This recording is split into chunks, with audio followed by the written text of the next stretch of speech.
तिरपणच्या राजेश चौगुले यांनी वांगी उत्पादनामध्ये अवघ्या 1.5 महिन्यात सुमारे 48,000 रुपयांचं उत्पन्न मिळवलंय। उष्णतेमुळे उत्पादनात घट होत असल्यानं सध्या 40 किलो वांग्यांमध्ये 10 किलो किडलेली वांगी निघत आहेत।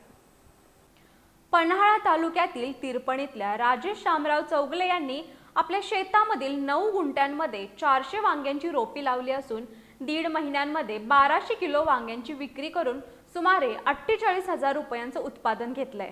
पण सध्या बदलत असलेलं वातावरण पाहता वांग्याच्या झाडावर मोठा परिणाम होऊ लागलाय। 40 किलो वांगी तोडल्यानंतर त्यामध्ये सुमारे 10 किलो वांगी किडलेली निघतात।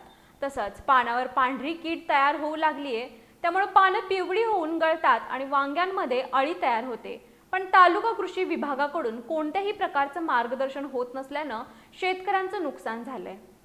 1.5 महिना झाला आता तोडा मी विक्रीसाठी बाजारात नेतोय। मार्केटमध्ये काही स्थिर भाव पण नाही, भावाची चढ उतरण चालू आहे। आता 40-50 ने दर बाहेर चालू आहे किंवा 20 ने चालू आहे। तर 1.5 महिने तोडतोय, 1200 किलो वांगी आजपर्यंत तोडली ह्यात मी। सरासरी दर 40 रुपयांनी धरला तर 48,000 रुपयाचं उत्पन्न निघालं ह्यात।